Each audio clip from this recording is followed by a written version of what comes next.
अस्सलाम वालेकुम नाज़रीन, मैं हूँ इरफ़ान मजीद और आप देख रहे हैं अख़बार टीवी। नाज़रीन, हमने कोशिश की है कि आपको जो कोऑपरेटिव इदारे के अंदर जो होने वाले मसाइल हैं उसके बारे में बताएँ। तो आज हम एक आपको मेगा स्कैंडल के बारे में बताएँगे जो federal employees cooperative housing society का जो प्रोजेक्ट है जना गार्डन।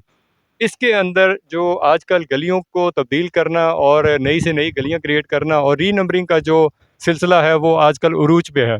तो आज हमने हमारी इंफॉर्मेशन के हिसाब से जो हमें जो एक मैप मिला मार्केट के अंदर जिसके अंदर दिखाया गया था कि जहाँ पे D1 से लेके D21 गलियाँ जो पिछली मैनेजमेंट जिसमें मेजर आफ्ताब साहब प्रेसिडेंट थे, रऊफ सत्ती साहब जो है वो सेक्रेटरी थे और जिसमें फाइनेंस सेक्रेटरी गुलशेर साहब थे, उसमें एक केस था 19/21 या 18/21, ये दो केसेस है जिसके ऊपर रीनंबरिंग के अंदर FIA के अंदर सिलसिला चल रहा था।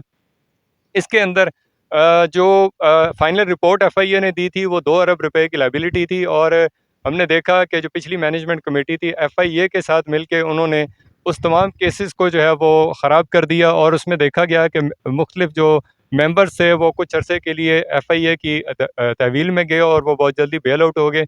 इसके ऊपर बहुत सारे सवालात बनते हैं कि आखिर FIA ने इंक्वायरी सही नहीं की या FIA की जो इन्होंने लायबिलिटी बनाई है 2 अरब रुपए की वो आखिर क्यों नहीं क्लियर हुई।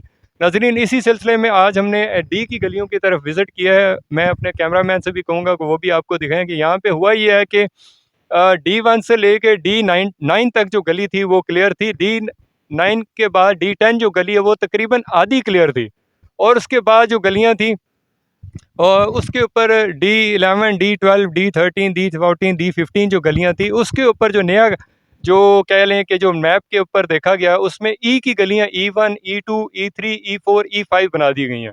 तो ये जो नीचे पहले वाली गलियाँ थी जिन लोगों ने रीनंबर करके उनको प्लॉट दिए गए थे, जिन्होंने 10 लाख का प्लॉट जब इन्होंने रीनंबर करके दिया तो वो किसी ने 40 का ख़रीदा, किसी ने 30 का ख़रीदा, किसी ने 50 का ख़रीदा। तो ये एक नया सिलसिला जो है वो शुरू हो गया है। नए मुतासरीन एक नई लहर जो चल पड़ी है मुतासरीन की वो भी शुरू हो गई है कि ये जो लोग जो E1, E2, E3, E4, E5 की जो गलियां हैं इसके अंदर किन लोगों को प्लॉट दिए गए और जो पहले प्लॉट थे D11, D12, D13, D14, D15 उसके ऊपर 30-60 के प्लॉट थे। लेकिन अब जो मैप के ऊपर देखा जा रहा है, मैं आपको अपनी स्क्रीन के ऊपर भी ये मैप दिखा रहा हूँ कि ये नई गलियां कैसे क्रिएट होंगी। इस मैप को हमने पहले भी देखा था, यहाँ पे 30-60 के प्लॉट थे, अब ये एक ही गलियों के अंदर ये 25-50 के प्लॉट कैसे कर दिए गए।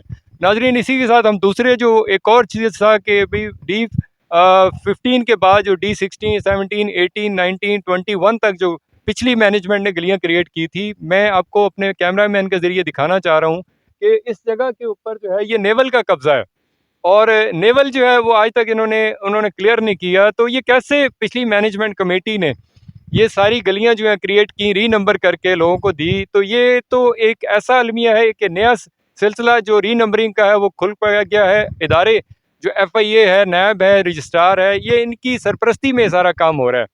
हालांकि जो मैनेजमेंट कमेटी बैठी हुई है इनके बहुत सारे केसेस जो हैं वो इदारों में हैं, लेकिन ये लोग अपने मुंह से कहते हैं कि इनका कोई कुछ भी नहीं बिगाड़ सकता। ये रजिस्ट्रार ऑफिस को भी अकोमोडेट करते हैं, ये FIA को भी अकोमोडेट करते हैं। FIA के ऊपर भी सवाल है कि पिछली दफ़ा जब हम FIA में गए तो वहाँ के जो IO हैं, हमने उनसे पूछा कि ये मैनेजमेंट कमेटी जो इस टाइम जो है वो इस हद तक करप्शन के सिलसिले में चल पड़ी है, जो पूरी सोसाइटी को तबाह बर्बाद की तरफ ले गई है।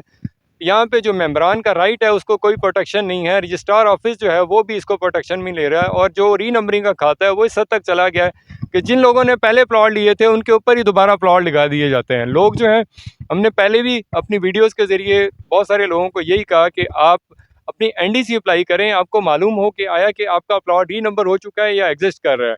तो ये जो नया जो सिलसिला चल पड़ा है, जो ई की गलियां हैं, ये एक सवालिया निशान है। ये मैनेजमेंट कमेटी के ऊपर भी बात आती है। तो हमारी इस वीडियो के ज़रिए हाजी करामत साहब जो सदर हैं federal employees cooperative housing society के, उनके ऊपर भी सवाल बनता है। हमारी कोशिश होगी उनसे कांटेक्ट करें और उनसे इसका जवाब मांगे। और वाजिद नसीम साही साहब जो secretary federal employees cooperative society हैं, उनसे भी हम कोशिश करेंगे, उनसे टाइम लें और उनसे पूछें कि आखिर ये क्या सिलसिला है, आखिर ये क्या हो रहा है इस सोसाइटी के अंदर, ये तमाम जो सिलसिले हैं वो क्यों हो रहे हैं। आखिर ये मेंबरान के कस्टोडियन है, आप मेंबरान से वोट लेके आए थे, आपने मेंबरान से वादा किया था कि आप उनकी चीज़ों की प्रोटेक्शन करेंगे, लेकिन ये सब जो सिलसिले ई की गलियां, डी की गलियों के ऊपर ई की गलियां बनना, ये कहाँ का जो है इंसाफ है।